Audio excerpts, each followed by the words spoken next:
है।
वैसे आज बाकी लोग रह गए, उनको नामदान मिल जाएगा।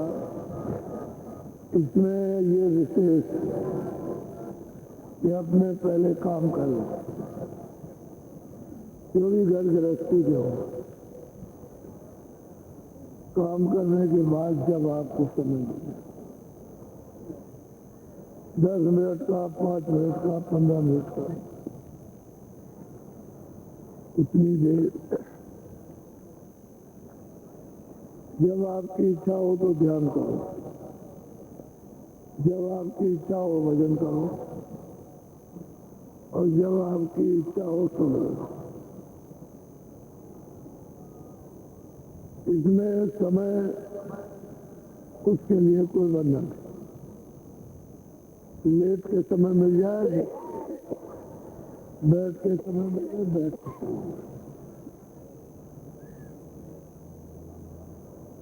आपको हर तरह से छूट है, लेकिन करना जरूर। रोज समय कोई हो, लेकिन रोज भजन करो। मान लो थोड़ी देर के लिए कि आपको समय नहीं मिला और आप ये कह रहे हैं बहुत झंझट था,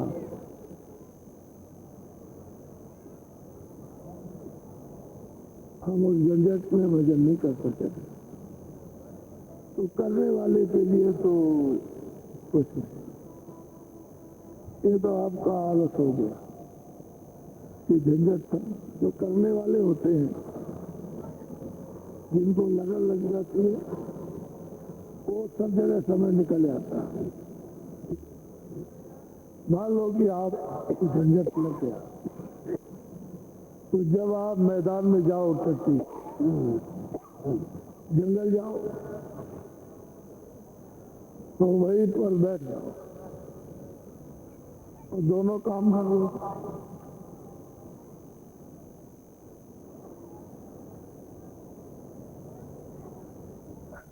ऐसे बैठते, आग भी बंद कर लो, कान भी, तो दोनों काम हो जाएंगे। टट्टी भी हो जाएगी और भजन भी हो जाएगा, कोई छुआछूत नहीं। अब यह हम सब लोगों ने किया है।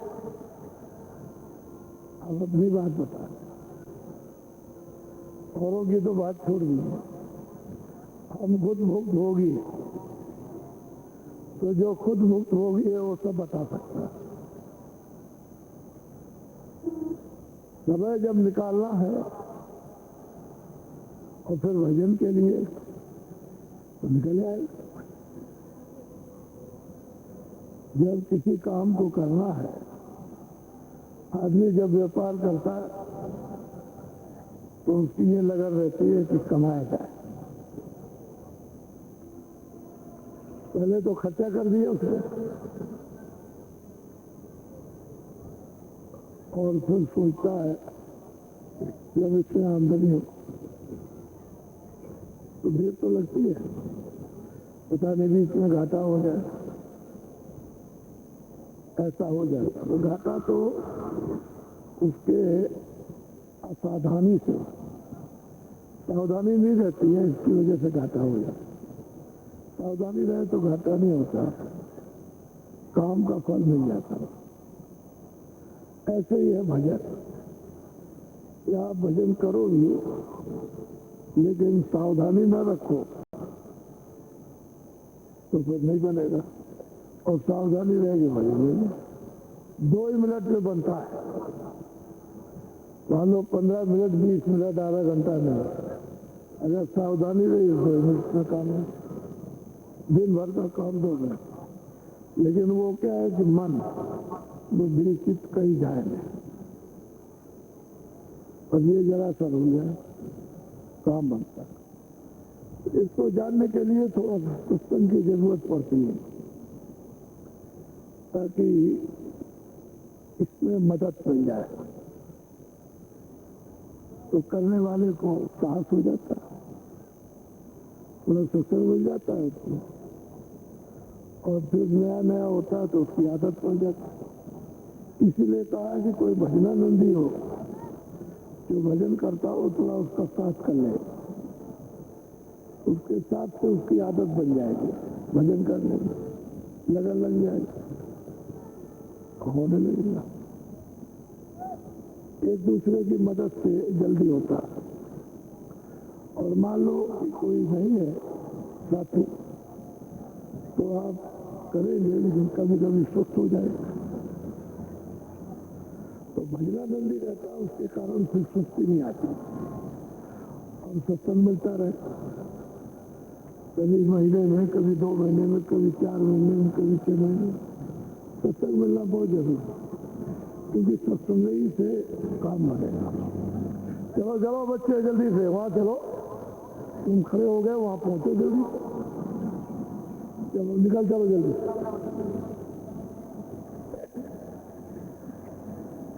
सामने आ जाओ, सामने से।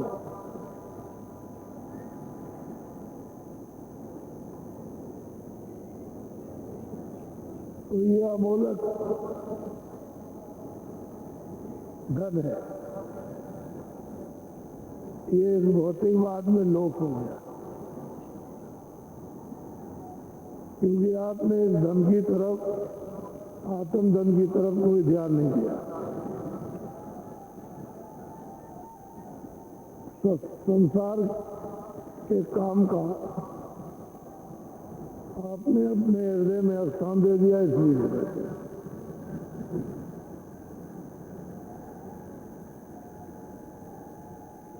महात्मा मिलते रहते तो ये बात याद रहती, तो आप रास्ता नया समझते। ये कोई नया रास्ता नहीं, एक ही रास्ता है जो जहां पहुंच जाए। वाल्मीकि किसी रास्ते से गए, मीराबाई का यही रास्ता, तुलसीदास का यही रास्ता, यही रास्ता कबीरदास, नानक जी का यही रास्ता। अब यह है कि जो पूरा नहीं है तो पूरी जगह नहीं पहुंचेगा, उसका भेद नहीं जानता है तो आगे नहीं जा सकता। तो जानकार पूरा चाहिए, जो उसका भेद जानता हो।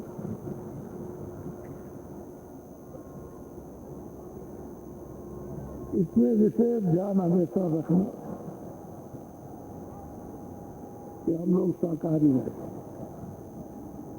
जो कुछ कर लिया हो तो कर लिया, जो गलती हो गई वो तो हो गई, लेकिन हम आगे गलती मत करो, शाकाहारी रहो। अनाज है, सब्जी है, फल है, दूध है, घी है, इसको आप सेवन करो, अच्छे कपड़े पहनो, अच्छे मकान में रहो, शाकाहारी। इससे शुद्ध बुद्धि रहेगी, पवित्र बुद्धि।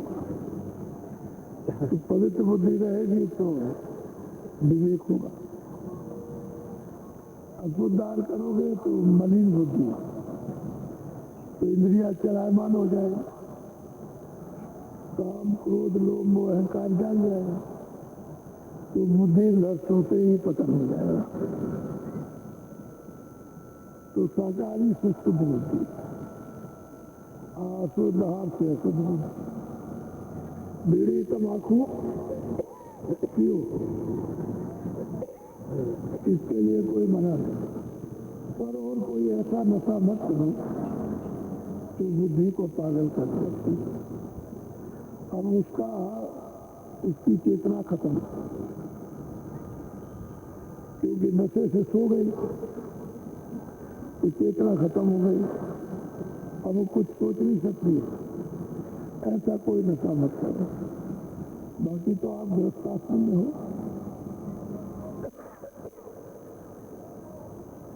इस आश्रम में ये बड़े ऊंचे भाग हैं कि आपको रास्ता मिल जाए और इसी आश्रम में कमाई हो जाए। एक सीधी सादी बात, तो महात्माओं ने गृहस्थाश्रम में कमाई की और उन्होंने प्राप्त करी। जो घर बार छोड़ के चले गए उनको रास्ता तो मिला नहीं, तो बताते अब उनके पास तो कुछ है नहीं। इसलिए आप अच्छे हो कि मेहनत मशक्कत करते हो, खून पसीना, और मतलब ये है कि अपने काम। अब वहाँ ये है कि कोई मेहनत तो है नहीं, तो खराब अन्न होगा तो खराब बुद्धि होगी, तो साधु बन करके भजन नहीं होता है। एक तो रास्ता उनको नहीं मालूम, दूसरा भजन होता है।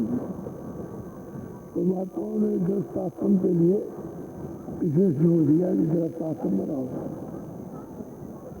जब यहाँ सब कुछ प्राप्त हो जाए तो जैसे घर में वैसे मन में तुम्हारी इच्छा हो चले जाए।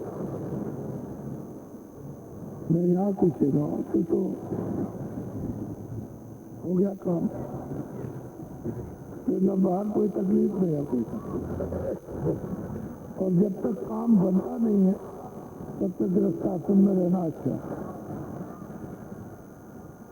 यह आश्रम बड़ा उच्च कोट का है।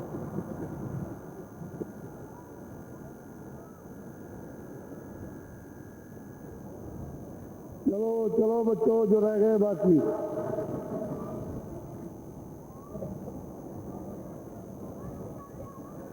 महात्मा जब आते हैं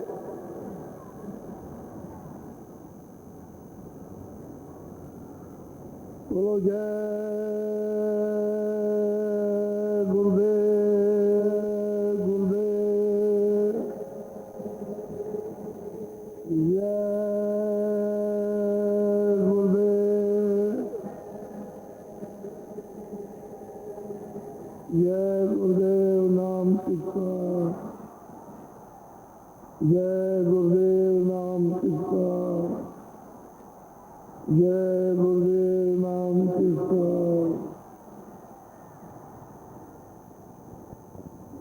सत्य गुरु सत्य नाम तुमको लाखों प्रणाम।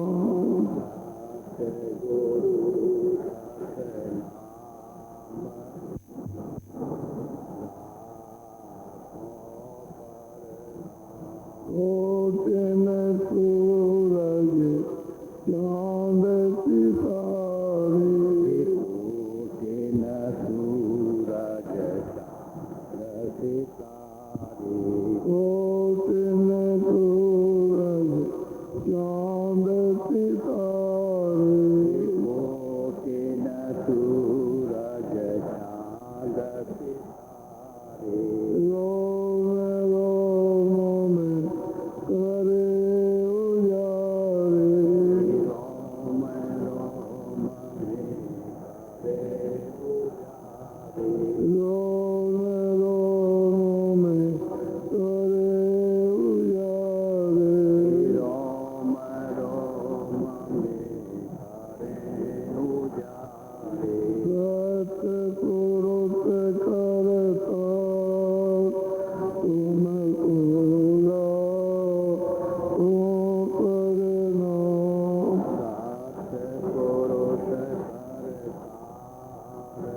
तुमको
नील नील कभी मान उतारे नील नील कभी मान उतारे नील नील कभी मान उतारे नील नील कभी मान उतारे रोम रोम में करे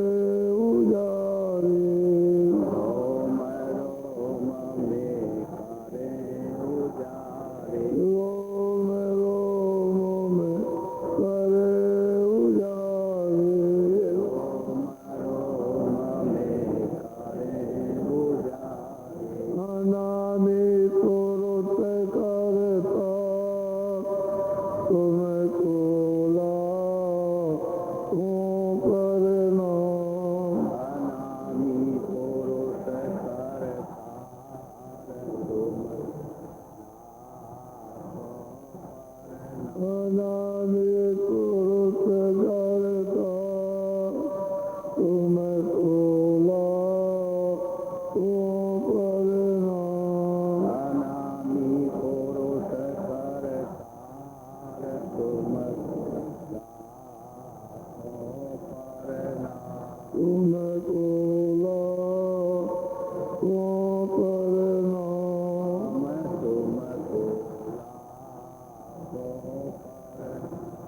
सतगुरु सतनाम तुमको लाखों प्रणाम सतगुरु सतनाम तुमको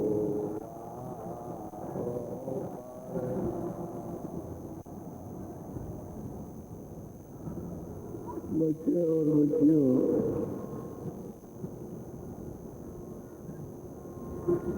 इस देश में ये काल का देश है।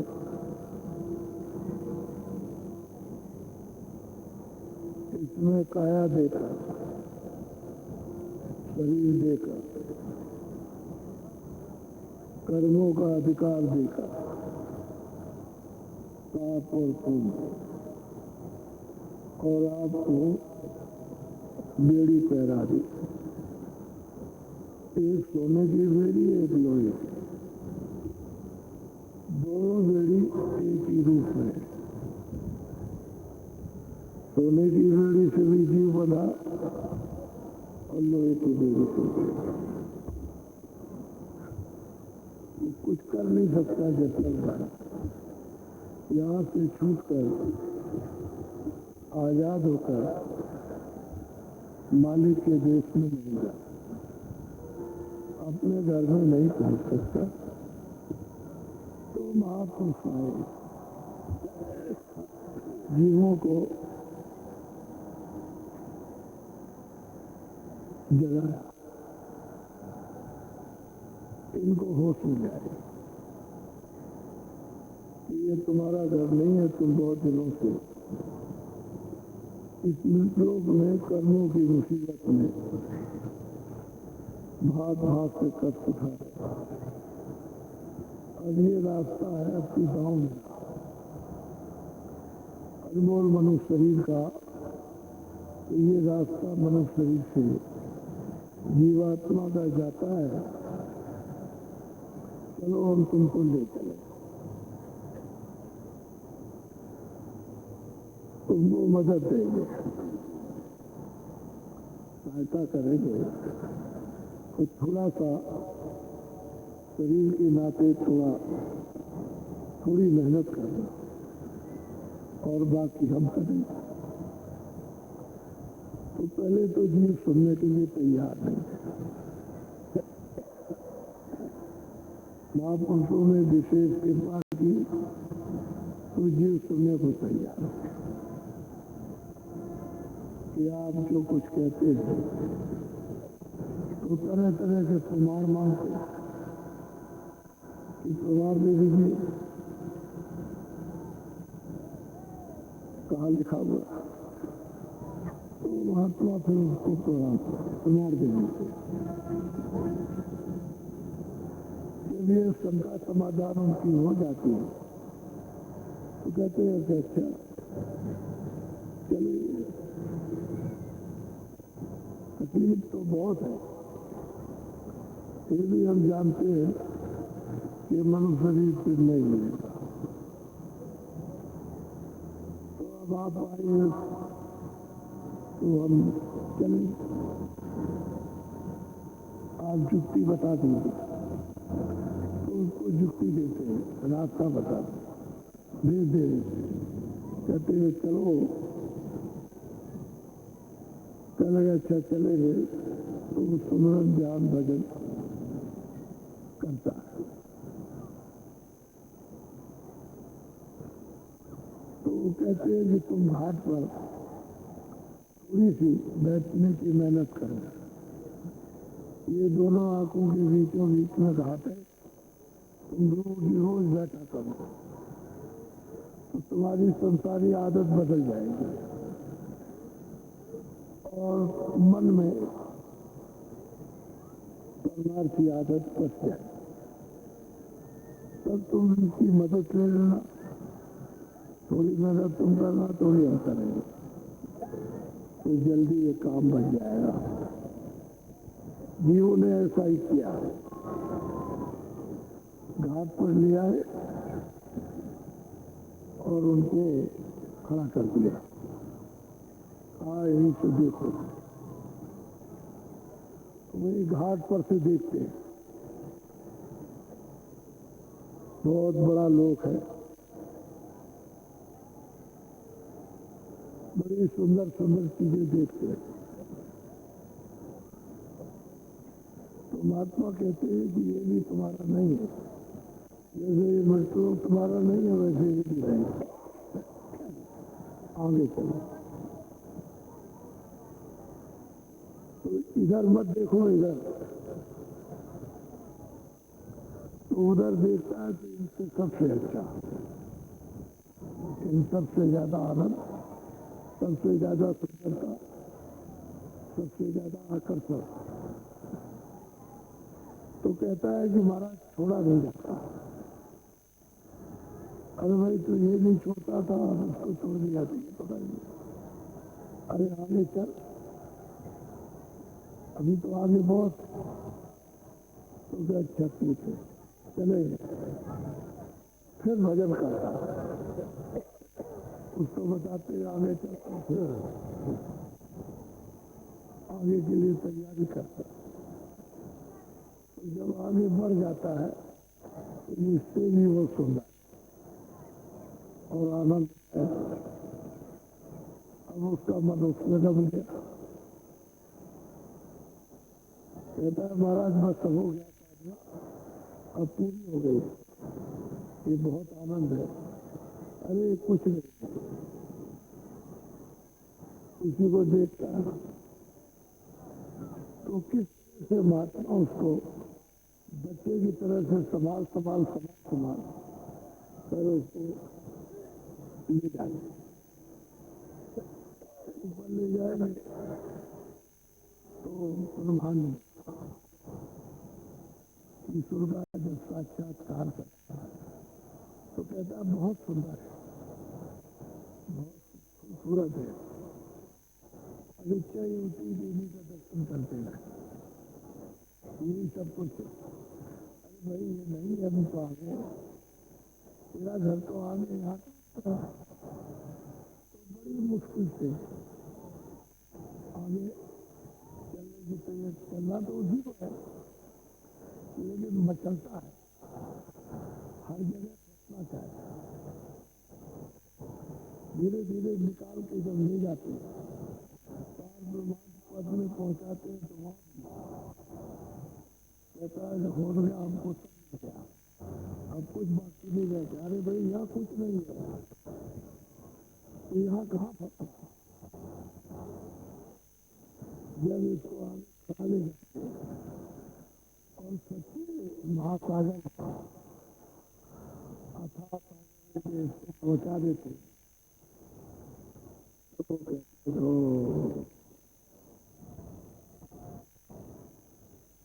वहाँ सब एक बूंद है, सही बात है, बूंद है, इसलिए हम सब पते में एक बूंद जैसे पानी की एक बूंद होती है, लेकिन बूंद शासन है और वो है जब तक जीव आपको नहीं करते संसारी चीज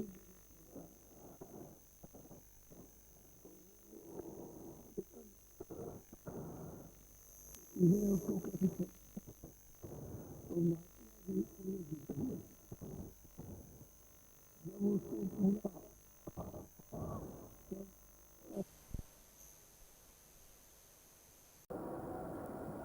और जिस तकलीफ से हम यहाँ आए, हम तो आना नहीं चाहते, आपने सहारा दिया, कृपा की, दया दृष्टि, ये जो जीव पड़े हुए हैं उनके लिए भी तो कुछ, उनके लिए भी कुछ होना चाहिए। तो जानकार प्रश्न करते हैं महापुरुषों से, जब पूरे हो जाते हैं, पूरा ज्ञान हो जाता, पूरी अवस्था प्राप्त कर लेते हैं, सर्वशक्ति प्राप्त करते हैं, तब वो महापुरुषों से जीवों के प्रति और जो जीव अंधकार में पड़े ये कैसे उठेंगे, कैसे जाएंगे, तो उनके लिए भी लाभदायक हो जाए। जो साधना करते हैं उनके लिए भी मदद मिल जाए। तो सुरते अपने स्वामी से पूछती है कि महाराज इतना कष्ट उठाते हो, चिताते हो, जगाते हो, साथ देते हो, परेशान होते हो, तो आप कौन हो? बड़ा अच्छा प्रश्न है। तो सूरज जो दोनों आंखों के बीचों बीच में बैठी है वो पूछती है कि आप हैं कौन?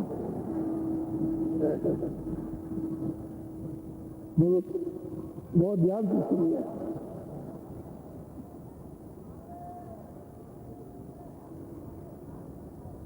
अब सूरते पूछे स्वामी से, वेद कहो अपना तो स्वामी पूछ रही है कि आप कौन है, अपना भेद हमको बताइए, चाहते क्या है, क्या करना चाहते, आप कौन है? बहुत प्रेम से बोलो। वास तुम्हारा कौन लोक में, यहाँ आए तुम कौन? और वो महापुरुषों से पूछती है सरस्वती महाराज, आप किस देश के वासी हैं, रहने वाले कहाँ? भैया मृतलोक में कैसे आ गए? ये तो मृतलोक है।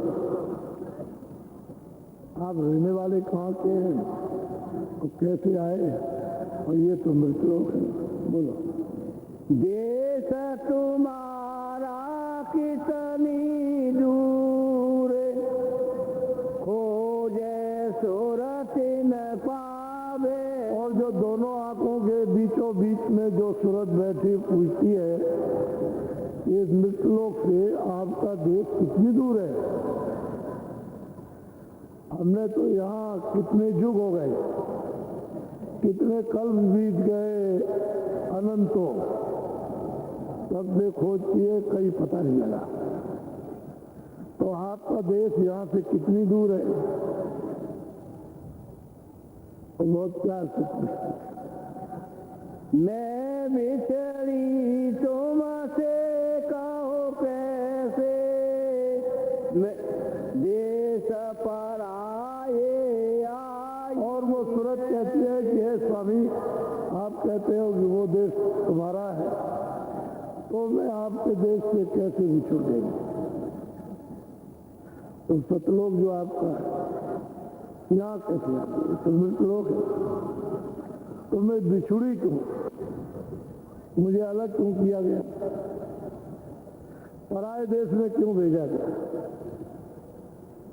मेरे साथ ऐसा क्यों हुआ?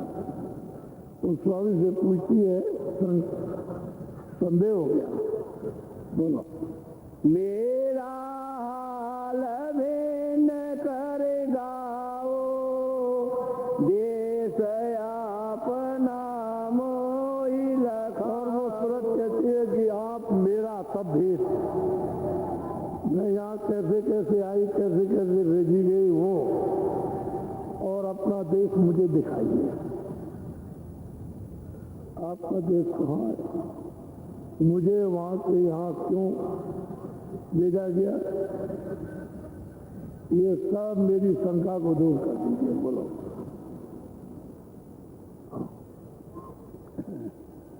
मन तन संग पड़ी में कब से, दुख पाए बहुतक में जब।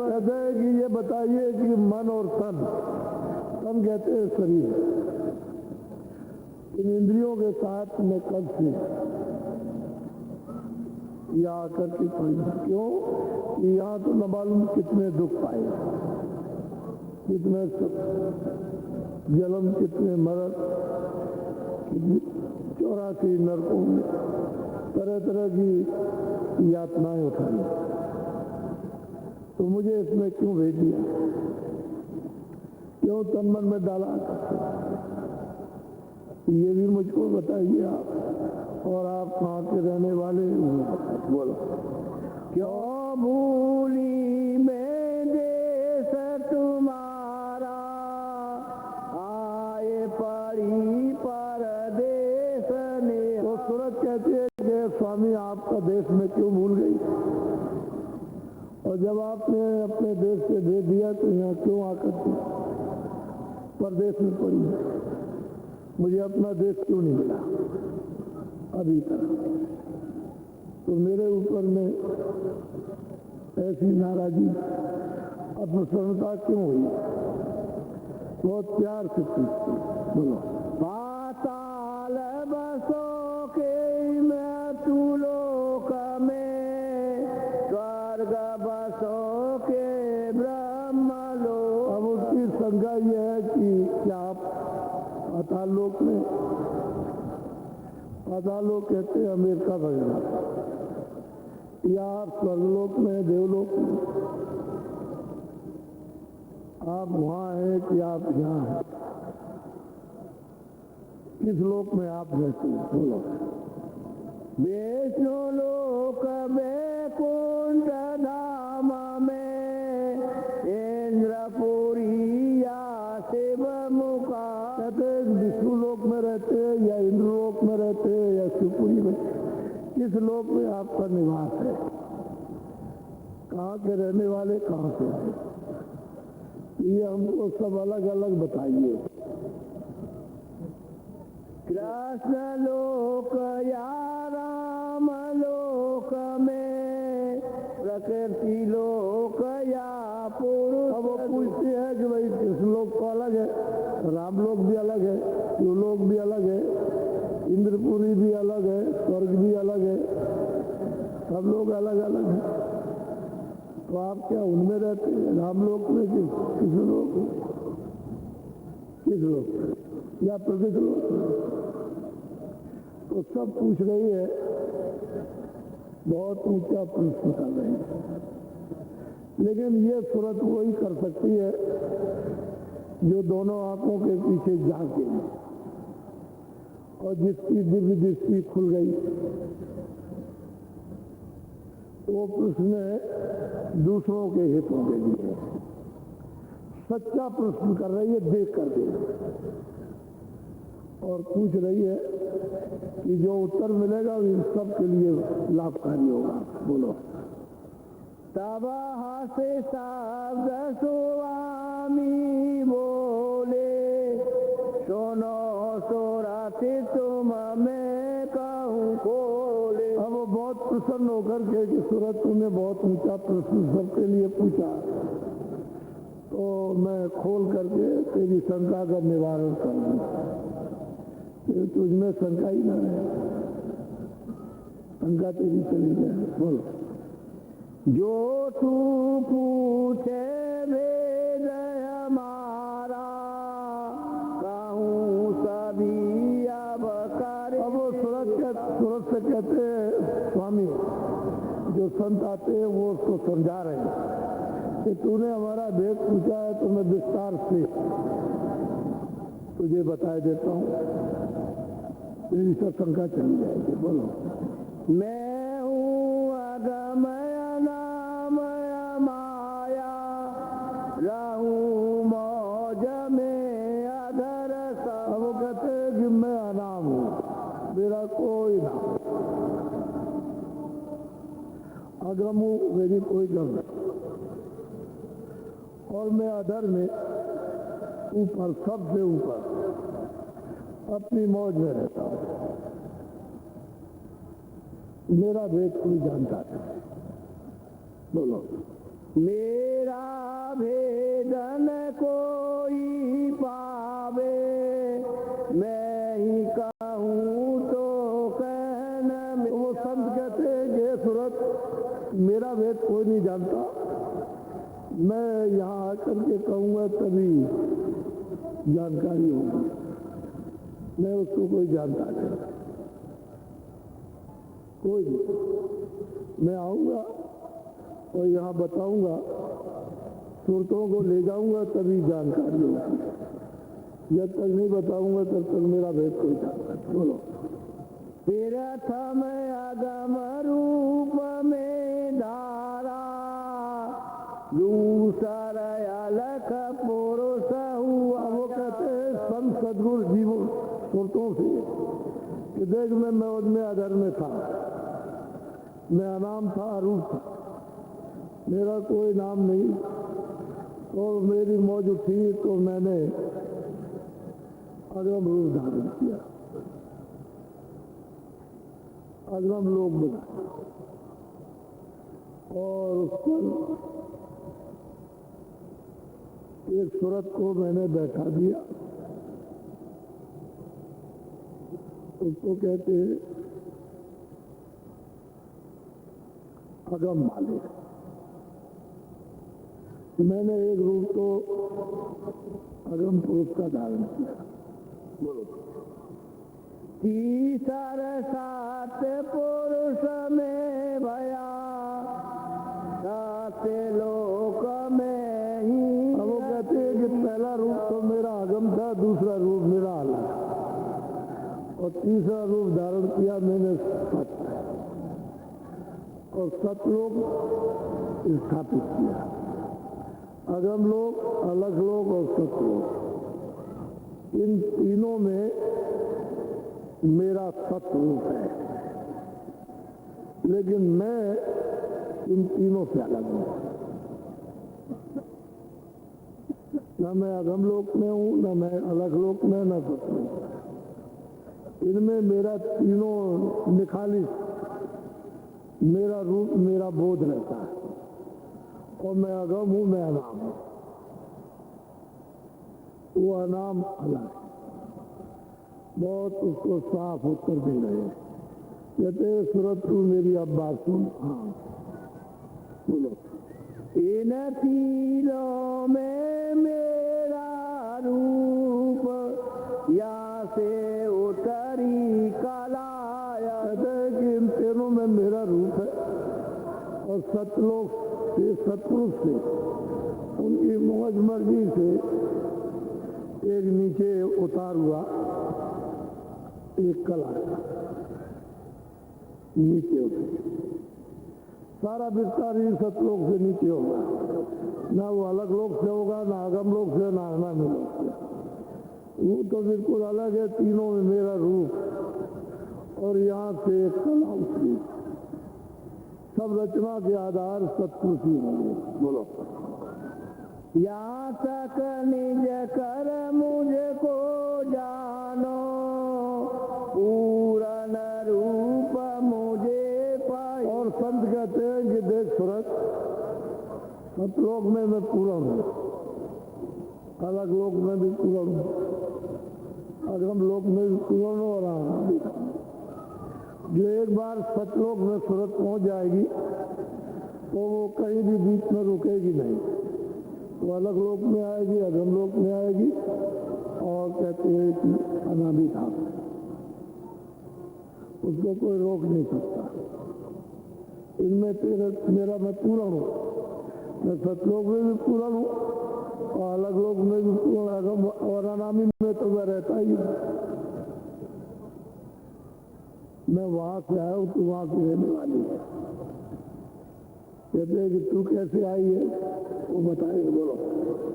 हंस दोई सतपुरुष निकारी, ज्योति निरंजन नाम। कहते हैं कि दो सतपुरुष ने दो जो पुरुषों को उतारा, एक तो शक्ति,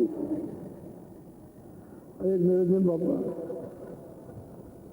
इन दो को उन्होंने उतार दिया, क्योंकि रचना तो इन्हीं दो से होगी, तो ऊपर से उतार दिया अपनी आवाज पर उतार करके ले आए। सहजल कमल में इसका एक ठेका बना दिया, और वहीं पर इनको बैठा दिया।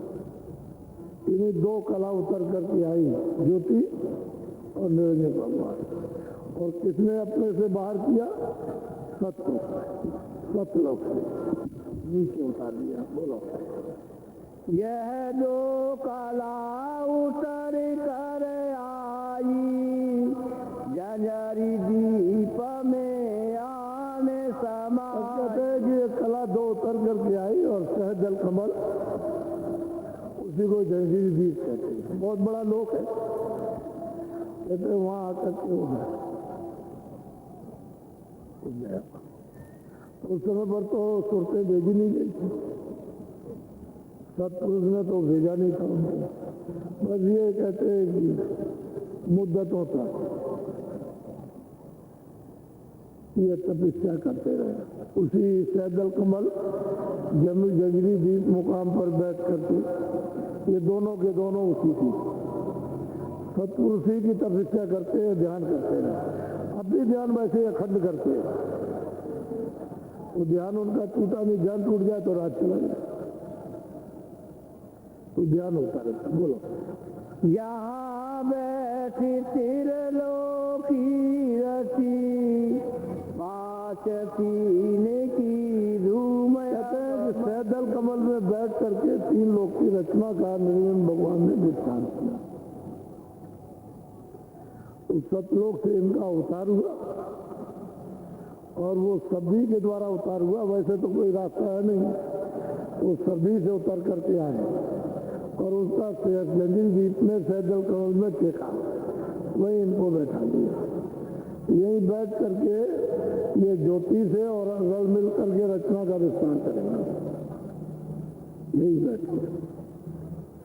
उसी धार से उतार दिया ब्रह्म को, वो इसके ऊपर बैठी हुई, उसी धार पर उतारा जिस पर इनको उतारा था, उसी पर उतार दिया पार्वती को, वो उसके ऊपर बैठे हुए और उसी शब्द पर, उसी नाम पर, उसी आवाज पर, उसी बाणी पर उतार दिया तो महाकाल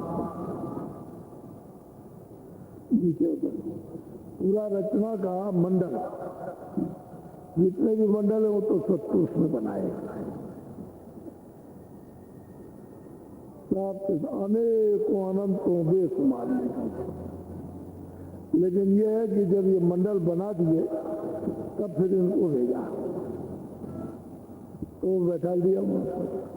ये मतलब यह है कि बैठ करके फिर अपना पूरा का पूरा मसाला ले लिया और लेकर के फिर ये तैयार कर बोला। तीन लोक एक बूंद पसारा, तेंद रूप में अगम। अब वो कहते हैं सुनते कि भाई सिंध रूप में अगम अपार हो, वहां से एक बूंद उतर के आई, एक सूरत उतर के आई। जैसे मनुष्य शरीर में सूरत उतारी गई, ऐसे ही ऊंची मंजिल पर बैठी इसलिए उसमें ताकत है। ये भी वहां पहुंच जाए तो ईश्वर कोटि की हो गई, ब्रह्म स्थान पर पहुंच जाए तो ब्रह्म कोटि की हो गई। तो इनको मतलब है कि रचना करने का अधिकार इनको मिला। तो वहां बैठ करके फिर उन्होंने, तो वो महापुरुष कहते हैं कि भाई तीन लोग का जो मालिक है सहदल कमल में, वो तो मतलब एक बूंद है। उस सूरत को समझा रहे हैं कि सूरत, और इसमें भी देखा, इधर से जब चढ़ाई होती है तो इनका दर्शन किया, ब्रह्म का भी दर्शन किया, पारब्रह्म का, तो रास्ता वही है जाने का। तब ये सतलोक में पहुंची तो इसका तो काम बन गया, लेकिन अब जीवों के लिए पूछती है, सब तरह का प्रश्न करती है ताकि और जीव आएंगे वो कैसे तुमसे दूर करेंगे। कहते हैं कि भाई ये तो मेरी एक बूंद का, मैं तो अगम और अपार, मैं तो अलग हूँ, यहाँ मैं नहीं रहता, न मैं गोलोक में हूँ, न मैं मृतलोक में हूँ, न स्वर्गलोक में, न मैं इंद्रपुरी में हूँ, न विष्णुपुरी में, न मैं शिवपुरी में हूँ, न मैं कृष्णलोक में, न रामलोक। मैं यहाँ कहीं भी नहीं रहता, मैं तो अगम अनाम हूँ, नींद सबसे परे रहता हूँ। एक बूंद हमारी वहां रहती है, उसका ये सब प्रसार है। ये सारी की सारी सूरतें वही सतलोक में थी, वहीं से इनको उतार के इनके हवाले किया जाएगा। जब निरंजन भगवान की तपस्या पूरी हो जाएगी तो सत्पुरुष जब खुश हो जाएंगे तो ये वरदान मांगेगा, वो खुशी में आकर के इसके एवज में ये मस्त कर देंगे कि हमने तुमको रात देंगे। तब ये सुरतों का भंडार दिया जाएगा। पहले इनके हाथ में कुछ नहीं था, ये तो खुद ही उतर करके आए, सतपुरुष ने खुद ही इनको भेजा, अकेले आए थे। वो ज्योति आई थी, उसी को माया कहते हैं, और ये आए थे उसी के साथ रंग मिल करके रचना का मसाला तैयार हो जाएगा। अगर नीचे का सब विस्तार होगा। कहते हैं कि मेरी एक बूंद रहती है, मैं अगम हूँ अपार हूँ। बोलो। सुनो सुरति तुम अपना भेद, तुम हम में थी सदा।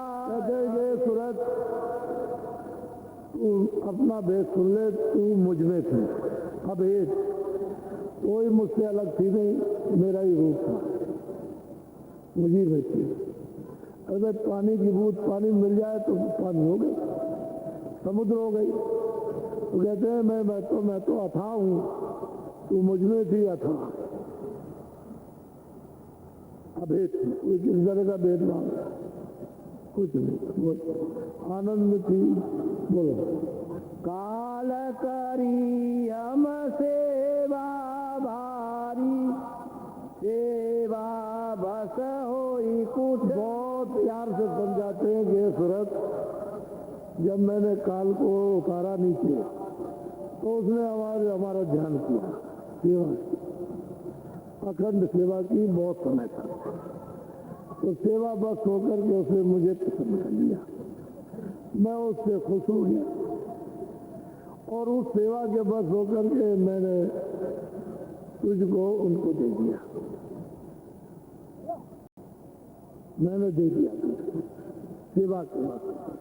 बोलो, तुमको मांगा हमसे उसने सौंप दिया तुम्हें सेवा क्या सूरत, उसने हमसे तुमको मांगा और हमने सेवा के बस होकर तुमको उसे दे दिया, बस इतनी बात। तो जब उन्होंने भेजा यहाँ सब सुरतों के भंडार को तो संत उतार दिए थे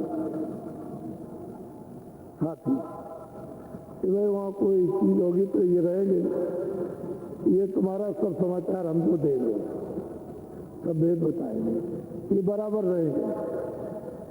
तो एक संत धार उतार दी उन्हीं के साथ, सुरतों के भंडार के साथ, वो बराबर यहाँ एक भी जीव रहेगा तब तक यहाँ रहेगा, लेकिन उनको कोई पहचान नहीं सकता कभी भी। वो इस तरह से रहेंगे कि कोई नहीं जान सकता,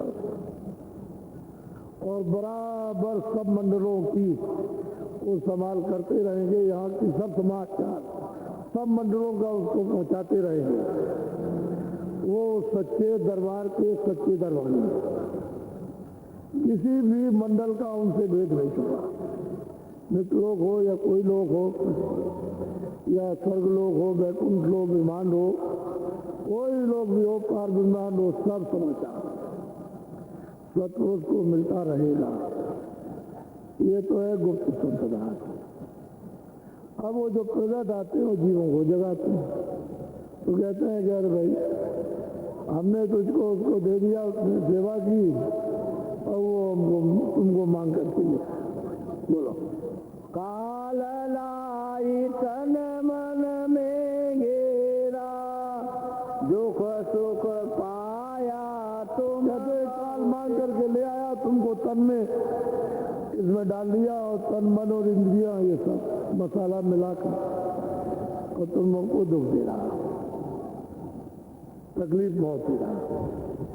अब यह है कि ऐसे तो ले नहीं सकती क्योंकि रात दिया, दी हुई चीज ऐसे नहीं दी जाती, दी हुई चीज तो कोई तरीका होता है तब, तो ये तरीका लेने की दे दिया तो सृष्टि को बिगाड़ना भी मालिक को मंजूर नहीं, और ये वापस वहां जाएंगे, इनको देश निकाला कर दिया मालिक ने, ये वहां नहीं जाता।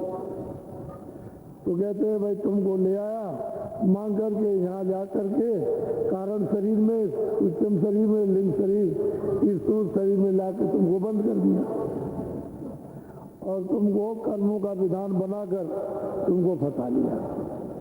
अब तुमको बहुत तकलीफ।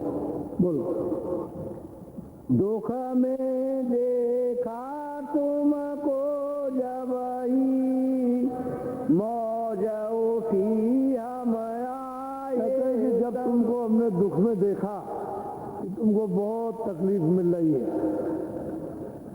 बहुत कष्ट मिल रहा, बहुत यातना मिल रही, स्वीकार नहीं, तो दया उठी, तो हम इसीलिए आए हुए तुमको ले जाने के लिए कि अब चलो हमारे साथ और चलो घर में वापस, मैं सब तरह की मदद करूंगा, तुमको धोऊंगा, सफाई करूंगा तुम्हारी, तुमको मतलब ये है कि हर जगह मदद दूंगा, साथ में चलूंगा।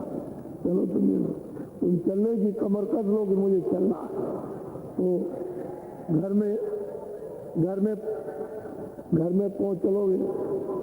तो कहते हैं भाई मौज उठी है इसलिए मैं तुमको बुलाने के लिए आया हूँ। बोलो, आए किया हम शब्द उपदेशा, शब्द माहे तुम करो प्रभु। जिस शब्द से, जिस नाम से मैंने तुमको उतारा था, वहां से हवाले किया था, तो शब्द का नाम था, तो कहते हैं मैंने यहाँ आकर के उस शब्द का उपदेश किया कि भाई तुम्हारे अंदर उस शब्द हो रहा, नाम हो रहा, आवाज आ रही है, बाजे बज रहे, तुम इतना काम करो कि घाट पर बाजा है, तुम अपनी सूरत को उसमें प्रवेश करो, अपने कानों से सुनो, आंख से देखो,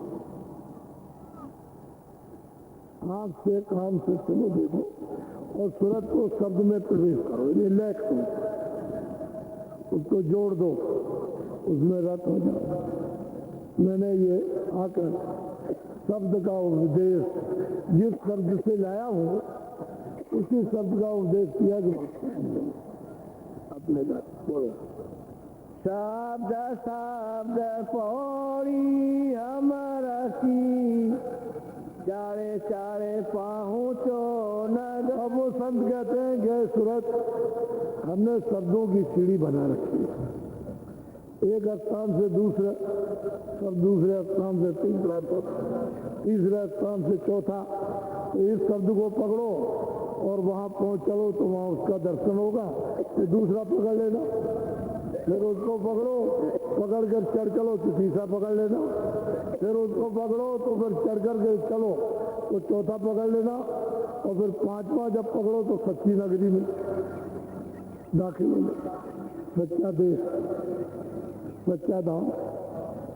तो मैंने पौड़ी बना रखी है शब्द की, नाम की सीढ़ी, उसी को पकड़ करके तो मैं आया हूँ शब्द का उपदेश करने कि जीवों को कलयुग में ये मौका मिल जाए कि जल्दी से जल्दी शब्द नाम को पकड़ के चलते हैं, तमाम शंकाओं को दूर करो। बोलो बोंद देश को छोड़ो अबाई, सेंद देश चाले खेलो।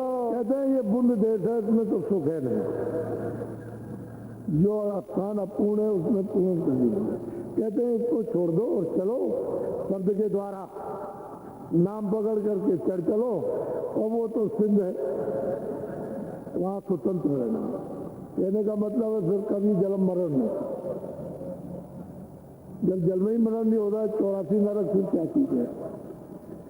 न किसी लोक में जाना, अपने धाम में चलो और निश्चिंत खुल करके हो, तो उसका कोई मतलब है कि अंत नहीं, कितना बड़ा कितना छोटा, कितना लंबा, दाएं बाएं, वो तो अथाह है। उसकी पैमाइश तो आज तक संतों ने नहीं बताई, ये तो उन्होंने तो कहा उसका कोई पैमाइश नहीं हो सकती, इतना लंबा चौड़ा। बोलो चलने की तो करी तैयारी, स्वामी से यो वचन। अब वो सूरत कहती है कि स्वामी आपने सत्य का, अब वो चलने की तैयारी, उसने कहा मैं तैयार हूँ चलने के लिए, और अब मैं चलूंगा, मुझे ले चल। सही बात तो ये सूरत पहुंच गई, तब इतना उच्च कोट का ये प्रश्न कर रही है। तो कहती है कि हमारी कोई और शंका है, थोड़ा सा उसका भी निवारण कर दीजिए। यानी जो शंका, ये तो हमने तैयारी कर ली, हमको हो गया कि ये देश अपना नहीं है, और मतलब ये है कि हम इतने दिन से पड़े, हमारा देश तो वहाँ, हमारा घर वहाँ पर, हमारा मालिक वहाँ, तो हमने चलने की तो अब पूरी तैयारी कर ली, लेकिन एक शंका बीच में आ गई, तो उसका भी आप दूर कर दीजिए। बोलो शांत एक उठा मोई भारी, तो निर्वार करो। और वो सूरत कहती है कि मुझे भारी संदेह हो गया, शंका हो गया, तो ये कृपा कीजिए, दया दृष्टि कीजिए, इसका भी निवारण कर दीजिए। बोलो सेवा बस तुम काल को सौंप दिया अब मोई, तो अब कौन भरोसा है फिर भी ऐसा। अब वो सूरत कहती है कि स्वामी सेवा के बस होकर आपने हमको काल के हवाले कर दिया, सौंप दिया, और आप आए हो जगाने चिताने के लिए घर में चलो, और हम यहाँ से वहाँ पहुँच जाए और फिर आपकी मौज हो जाए तो मुझे फिर काल के हवाले कर दी। इससे अच्छा तो ये कि मैं ही रहूं, फिर मुझे हवाले कर देंगे तो फिर मैं वैसे के वैसे ही रहा, फिर आपकी मौज हो जाए तो उसकी शंका बैठ रहे। बोलो। तब स्वामी हंस कर यो बोले, कहूँ वचन में तुमसे खो। कहते कि अब सत्य वचन मैं तुझको सुनाई देता हूँ। फिर उन्होंने उसकी शंका का निवारण किया। बोलो। जाने बूझे हम लीला ठानी, मौज हमारी हुई सो। कहते हैं कि ये जो रचना का जो विस्तार हुआ हमने जानबूझ के किया, कोई धोखे में नहीं किया। हमने काल को निकाला, ज्योति को निकाला और उसने तपस्या की और मैंने तुमको उसको दिया, तो मैंने जानबूझ के दिया। रचना मैंने जानबूझ के की, अचेत में नहीं किया, ज्ञान में नहीं किया। बोलो। काल रचाय हम समझ बूझ के, बिना काल नहीं खौफ जी। कहते हैं काल को जो हमने रचा है वो समझ बूझ के रचा, और मतलब यह है कि जब काल रहेगा तो खौफ रहेगा, डर रहेगा। सही बात तो ये थी कि वहां नीचे पत्रों के नीचे मसाला था, उसको नीचे मालिक उतारना चाहते थे। उस मसाले को उन्होंने जो नीचे था उसको नीचे उतार दिया और वो शुद्ध हो गया। ये सब चीज जल, पृथ्वी, अग्नि, वायु, आकाश, या मतलब ये स्थूल मसाला, सूक्ष्म मसाला, या मतलब एक कारण सब वही था। कोई ऐसी चीज नहीं थी जो वहां नहीं थी। ये सब सत्य लोग से आया, लेकिन उसको उन्होंने अपने मौज मर्जी से खारिज कर दिया, यानी अपने से अलग कर दिया। अब ये मसाला वहां नहीं जाएगा, ये कभी नहीं। जो उन्होंने उतार दिया, खारिज कर दिया, वो जाएगा नहीं। तो कहते हैं कि जब मैंने समझ बूझ करके रचना की है तो मैं जानता था कि ये काल है। तो जीव जब यहाँ पे जाएंगे उस रचना में, तो जब ही यहाँ वापस लौट के आ सकते हैं। जब खौफ होगा, डर होगा, भय होगा तो वापस आएंगे।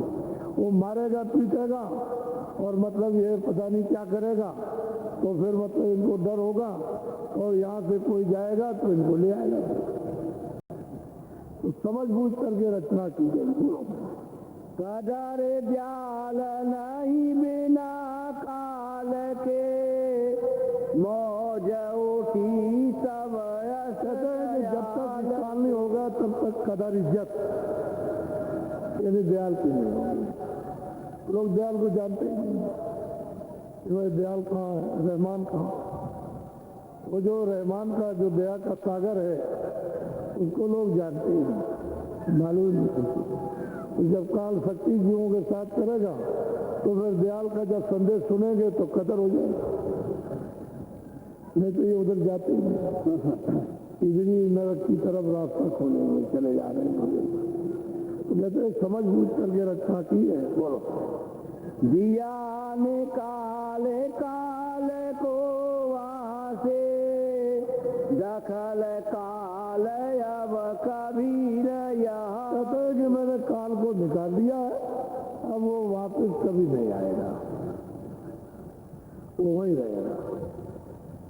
अब उसका यह दखल नहीं हुआ। इसलिए सूरत तू अब मत डर, घबरा मत, चल अपने देश में निश्चिंत होकर के रहना, कभी नहीं मिलेगा, तुझको देंगे नहीं। साफ जवाब दे रहे तो तुझे नहीं दिया। तो ये परदेश है, एक छोटा सा, एक बूंद के बराबर, और वो तो अथाह सागर है। जब ये सुनते वहां पहुंचेंगे तभी पता चलता है। बोलो। मैं समरत हूँ सब विधि जाने, वचन मोर तूने। अब वो समझा रहे हैं कि सूरत में समर्थ हूँ। आप रास्ते में कोई तेरा कुछ नहीं करेगा। मैं समर्थ हूँ सब विधि से, यानी मतलब है कि किसी विधि की कमी नहीं, सब विधि समर्थ हूँ। वचन तू मेरा निश्चय करके मान ले, चल मैं ले चलूंगा रास्ते में, तुझे कोई रोकेगा नहीं। और रास्ते में तू चलेगी सब देखती हुई। और उसको ले गए सूरत को दिखाते हुए, एक दो सुरतों को नहीं, तमाम सुरतों को, बहुत सी जीवात्माओं का चले। फिर जीवात्माओं को जब ले जाते हैं तो इनका इतना स्वागत, इतने समारोह लोगों में मनाए जाते हैं अद्भुत, वो दृश्य यहाँ समारोह मनाने के है ही नहीं, यानी उसका यहाँ कुछ मिलता नहीं है मिसाल। ऐसे ऐसे मतलब ये समारोह और स्वागत होता है। जब ये सुरतें इधर से जाती हैं संतों के वसीले से, जरिए से, उनकी कृपा से, तो बहुत स्वागत होता है। यहाँ कौन सारा विश्व लग जाए स्वागत करने को, कुछ नहीं। क्या है क्या, कुछ नहीं। कहते हैं मुझे तू समृद्ध जान सब विधि से, और वचन तू मेरा निश्चय मान ले। बोल। काल न पहुँचे उसी लोक में, अब न करूं कभी ऐसा। और सूरत को समझाते कि जीवात्मा काल उस देश में अब कभी नहीं जाएगा, और अब मैं मौज कभी नहीं करूंगा। तू चली चल, वहां रहो और पहुंच चल। अब तेरे देर अब यहाँ आने का काम एक दफे तुम, अब एक दफे दे दिया, एक छोटा सा भंडार दिया है। वहां तो उनके यहाँ तो सबकी गिनती है, यहाँ उसकी गिनती नहीं है, छोटा ही सा दिया भंडार। अब वो वही बोध आता है यहाँ संतों के रूप में मनुष्य मंदिर में, और बैठ करके जीवों के साथ ये कार्रवाई होती है जगाने की। और संसार में किसी पड़ेगी, आपको क्या मालूम, हम कहाँ जाएंगे, कहाँ से आए, कुछ पता ही नहीं। जब यहाँ रास्ता छूट गया, अंधेरे में भटक गए, तो जब तक वो बताने वाले न मिले तब तक आपको क्या पता चले। यहाँ तमाम मतलब ये क्रियाक्रम, तमाम पाप और पुण्य, इसमें उसमें बंधे पड़े हो, वासना में, जो काम में, क्रोध में, लोभ में, मोह में, तृष्णा में, ये जीव जड़ हो गए। चेतन था वो जड़ हो गया, चेतन का अस्तित्व ही शरीर में समाप्त हो गया। चेतन है लेकिन वो इतना मिट्टी में मिल गया कि पता ही नहीं चलता। और जब तक वो महात्मा न मिले तब तक इनको बरामद निकाले को, यानी मतलब इनको समेटे को।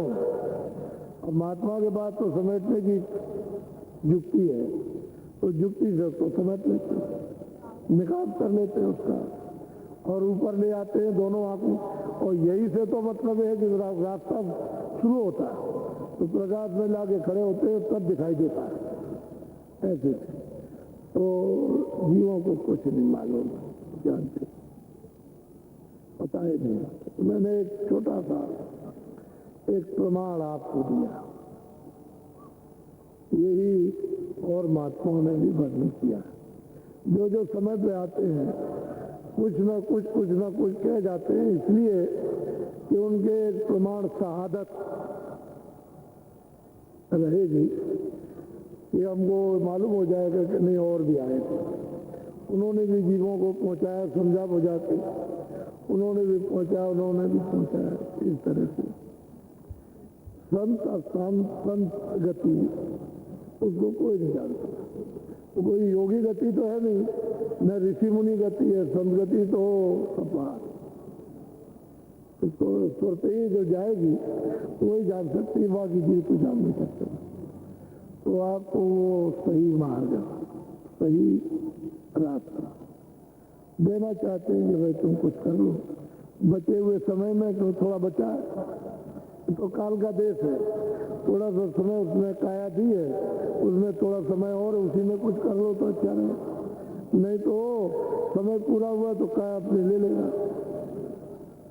उसे क्या, उसे कोई दया है नहीं। वो तो काल रूप में तिनकर भराता, शुभ अशुभ कर्म फलता था। मैं तो काल रूप के शुभ अशुभ कर्मों का फल देता हूँ, वहाँ दया आया का कोई काम नहीं। लेकिन वो दयालु रहमान मिले तभी तो आपको छुड़ा, वो मिलते नहीं। तो कर्मों की सजा तो हमको मिलती रहेगी हमेशा, उससे हमको कौन छोड़ेगा। जो हम कर्म करेंगे मैं ब्याज पे मुझसे वसूल करेगा, मुझे दंड देगा। तमाम जेल खानों में 84 नरकों के मतलब है जेल खानों में भेज करके और सब वसूल कर लेगा, वो क्यों छोड़ेगा। वहाँ तो कोई दया तो नहीं। लेकिन जब महात्मा मिल जाते हैं तो बचा लेते हैं, कोई बचा सकते हो। और इनका हमदर्द सिवाय महापुरुषों के कोई है नहीं। तो कहते हैं तू निश्चय कर ले अब, और ऐसी अब कभी मौज नहीं होगी, और तू चल, मैं समर्थ हूँ सब प्रकार से, घर में पहुंच जा, तू कभी नहीं आएगा।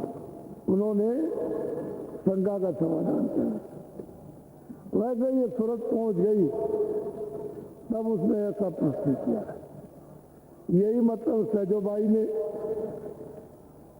चरणदास जी के चरणों में बैठ करके प्रश्न किया था, ये औरों ने भी बैठ करके। इसी तरह से जो वहां उनसे मिल जाते हैं, पहुंच जाते हैं, कोई ना कोई ऐसा प्रश्न करते हैं जो सबका भला हो, सबके लिए फायदेमंद हो।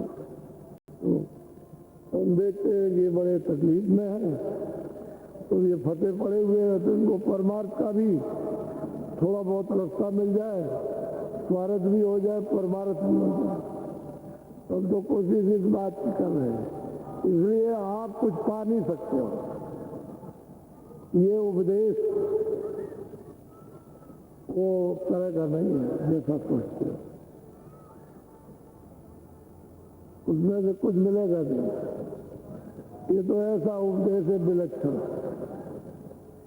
तो अब आपका सुधार हो जाए, क्योंकि तो महात्मा क्रिया ही बदल देते हैं। तो जब भौतिक क्रिया ही बदल के और परमार्थी क्रिया में जब बदल जाएगी तो फिर आप तो कोई दोष नहीं लगता। दोष करोगे नहीं लगेगा कैसे? जब कोई खराब काम नहीं करोगे तो लगेगी। तो परमार्थ में ये क्रिया बदल जाए और शरीर का निर्वाह होता है। ये जीवात्माएं जग जाती हैं और फिर धीरे से रास्ते से चल के अपने अमर पद में, अमर लोक में पहुंच जाते। लेकिन कहते हैं कि मैंने शब्द की सीढ़ी, शब्द की सड़क बना रखी, डोरी डाल रखी है शब्द की, नाम की, आवाज की, बाजों की, और तुम्हारे ऊपर कानों तक निरंतर अखंड आवाज आ रही है, सब सुरतों को बुलाने के लिए ठक ठक ठक बोल रही। लेकिन तुम कर्मों के पर्दों से इतने बहरे, इतने अंधे हो गए हो कि उस आवाज को सुनने का आपको कुछ ध्यान नहीं, ऊपर आवाज बुला रही है। लेकिन जब वही महात्मा जब आके वेद बताते हो, तुम कानों से सुनते हो, तो सुनाई देना शुरू हो जाता। अरे भाई, हम भी तो गुरु के पास गए थे, कौन कौन से जानकार थे, हमको क्या मालूम था कि भजन क्या होता, ध्यान क्या होता, क्या ईश्वर है, क्या परमात्मा है, क्या मालिक है, क्या रास्ता, अपने को क्या पता। जैसे निचार संसारी दुनियादार, और लेकिन गुरु के पास गए तो उन्होंने बैठाल करके ये सब धीरे धीरे धीरे धीरे जताया, समझाया। पहले बहुत ही रास्ता बताया, कहा करो इसको, तो फिर सब दया होती है, करने से सब कुछ हो जाता है। तो 24 घंटे, 1 घंटा समय निकाल लो। 1 घंटे तो अपने काम का, बच्चे दफ्तर का, दुकान का, इसका काम करो, और 1 घंटा समय कि इसमें ये करना है, कि जब रास्ता मिल जाए। तो अभी लोग मतलब ये है कि शाम को जो भूले भटके आ जाएंगे उनको शाम को नामदान मिल जाएगा। आज बड़ा सरल, बड़ा सरल। अभी पिछले दिनों में जो लोग आए उनको नामदान मिला, सब चिल्लाते हुए आए थे नामदान नामदान, उनको दिया। अब उधर से तो कहते आए नामदान, लेकिन हम ये कहते हैं रोज करना, रोज करना, जितना समय दे सकते हो।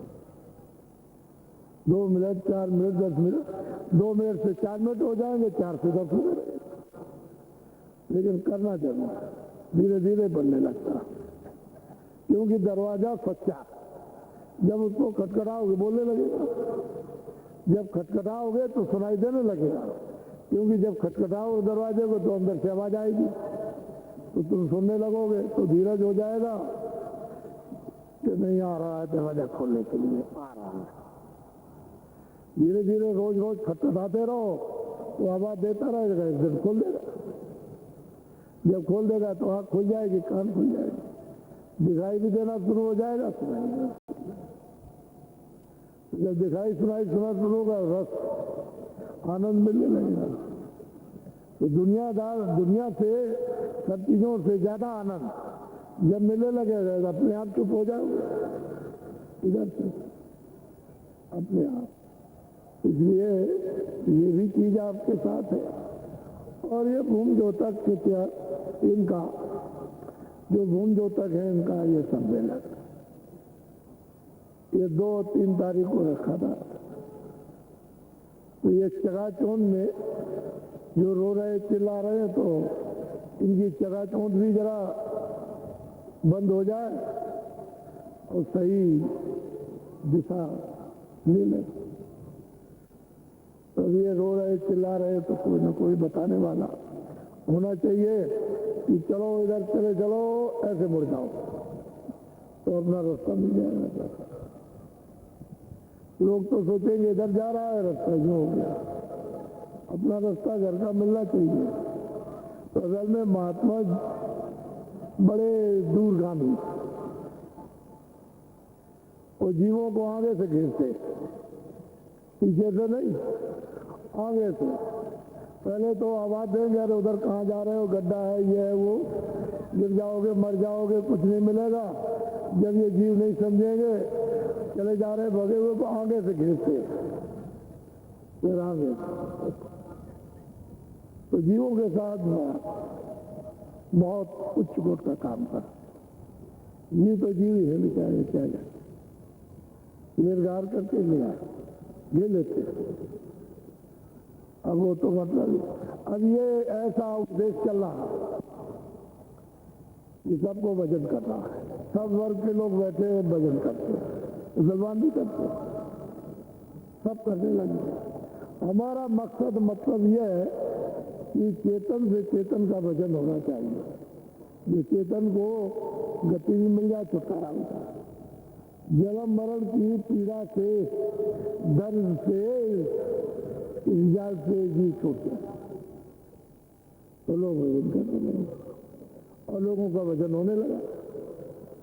अभी नए आए हो, थोड़े दिन करोगे, आप होने लगे, तो धीरे धीरे धीरे धीरे तो लोग का भी काम बन जाए, अपना हम लोग का बच जाए, दोनों बच जाए। अच्छा, तुम्हारे बच्चों पर भी संस्कार पड़ जाए अच्छी, कि भावी पीढ़ी भी होनहार बन जाए।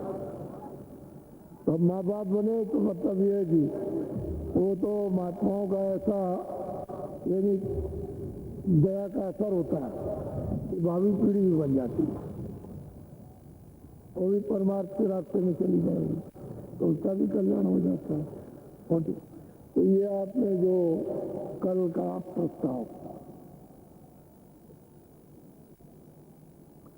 आपने सर्वसम्मति से पास कर दिया, यानी ग्राम प्रधान और सरपंचों ने उनके साथ और उनसे भी जो बड़े अधिकारी हैं, जैसे ब्लॉक प्रमुख वो भी थे, उन्होंने और आपके सबने ये प्रस्ताव पास कर दिया। आपको कहीं नहीं भेजना, अपने प्रस्ताव को अपने पास सीमित रखो। कौन अच्छा आपके प्रस्ताव को जानता है? कुछ नहीं। आप अपने प्रस्ताव को पास रखिए, जो नहीं जानते उनको सुनाना है। ये आपका प्रस्ताव, इसको सुनाना है गांव गांव, झोपड़ी झोपड़ी। जब अपने प्रस्ताव को सुन लेंगे, समझ लेंगे, बस हो गया काम। उसमें आप 1 महीना करो, 2 महीने करो, 3 महीने करो, थोड़ा मेहनत तो है जरूर, लेकिन ये सर्वसम्मति से प्रस्ताव, तो ये भूमज्योतक बहुत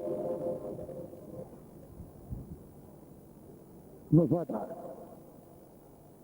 ये सच्चे देशभक्त और ये मजदूर है, सबसे गरीब यही है, इनसे ज्यादा कोई गरीब नहीं है। तो इन्हीं पर निगाह रखनी चाहिए कि इनका कष्ट, दुख, तकलीफ, उलझन कुछ कम, ज्यादा नहीं, कुछ नहीं। जो बड़ा कांटा हो उसको निकाल दीजिए, छोटा कांटा सहन कर लेंगे, क्योंकि बड़ा कांटा लगा हुआ है, ये उनके ऊपर में बड़ा कांटा है। तो जितना उन्होंने लालच बस, हम पहले ही मना करते थे कि देखो सोच समझ लो, तुम जो अपने काम करते हो घर गृहस्थी में वो करो, और मर्यादा में। गांव में लेने देने वाले रहते, तुम चुपके से ले लिया, चुपके से दे दिया, लेकिन तुमने हमारी बात को नहीं माना तो डुग्गी लेकर और गांव भर में आपने, आन गांव दूसरे गांव में भी आपने बजाई कि मैं ट्रैक्टर लेने जा रहा हूँ लोन पर, हल, बिजली, ये ट्यूबवेल, नाली, ये बैल, भैंस, खाद बीज, ये ऐसे टीका, और लाउड स्पीकर मुक्का बना लिया, सब जगह सुनाया है। अब वो ले तो लिया आपने कर्जा, लेकिन आप दे नहीं पा रहे। तो आपको मालूम है कि नीलामी का कागज, इसका कागज, उसका कागज, उसका कागज, ये भी जा रही है, अभी जा रही है। तो तेरे पास तो गरीब पेड़ों पर कोई नोट तो फंसे नहीं है, तो हम जानते हैं, मालूम है, लेकिन तो बड़ी मुसीबत है, इससे ज्यादा और कौन गरीब हो सकता। तो ये इनका प्रस्ताव सर्वसम्मति से, यानी सब लोग जितने थे सबने, जो यहाँ पर मौजूद थे, छोटे बड़े साहब, सबने पास किया, और वो ये पास किया है कि हमारा सरकारी कर्जे का ब्याज माफ कर दिया जाए। ब्याज, कर्जा तो दे देंगे, कर्जा तो जितना दिया उतना दे देंगे, लेकिन अगर लोन पास हुआ 20,000 का, तो ये कोई भी आदमी हिंदुस्तान में 5,000 का पास हुआ या 2,000 का पास हुआ, 1,000 का, लेकिन कोई हिंदुस्तान में एक आदमी भी आप हमको बता दीजिए कि जितना लोन पास हुआ उसको उतना मिला।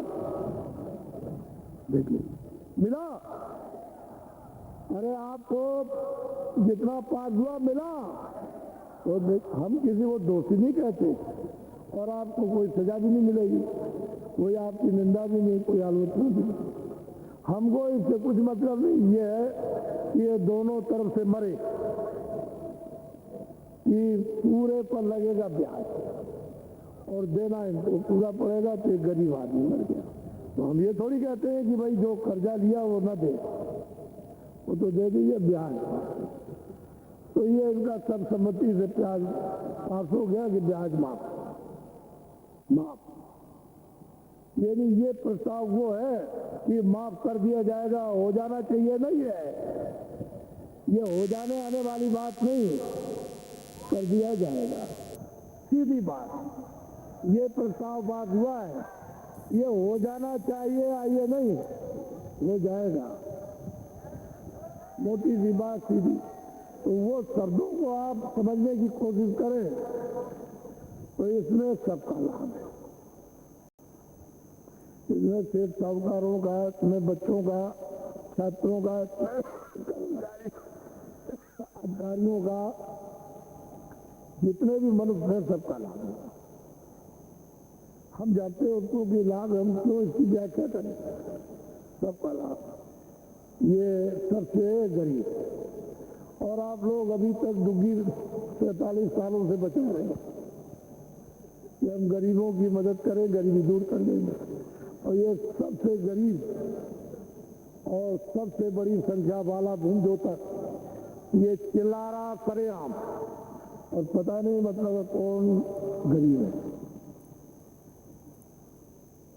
तो ये कोई नहीं चाहता, आप मत सड़क बनाइए, मेहरबान कर दीजिए, इसका ब्याज माफ कर दीजिए। नहीं बनेगी तो 1 साल क्या है, क्या कौन सी बड़ी बात है। 1 साल हो गया, तमाम तो अरबों खरबों रुपया लग गया, तमाम योजना तो सब पड़ी बेकार, आधी भी नहीं हुई और अब रुपया ही नहीं है, सब योजना ऐसी पड़ी। तो मत बनाइए, क्या जरूरत है, ये काम पहले कर दो, ये काम हो जाए उसका, ये कोई बात नहीं, ये प्रस्ताव पास हो गया। अब एक बात डिस्कस करके ये कि वो हमने रोक लिया है, जैसा हमको आदेश मिल गया वैसा रोक लिया।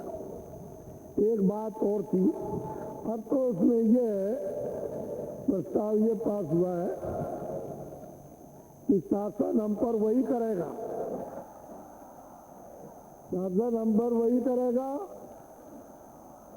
जो ब्याज हमारा माफ करेगा,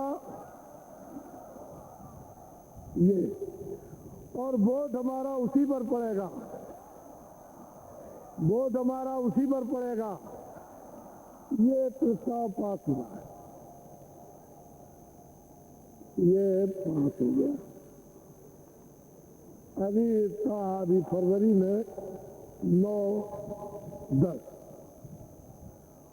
और शाम को 11 तक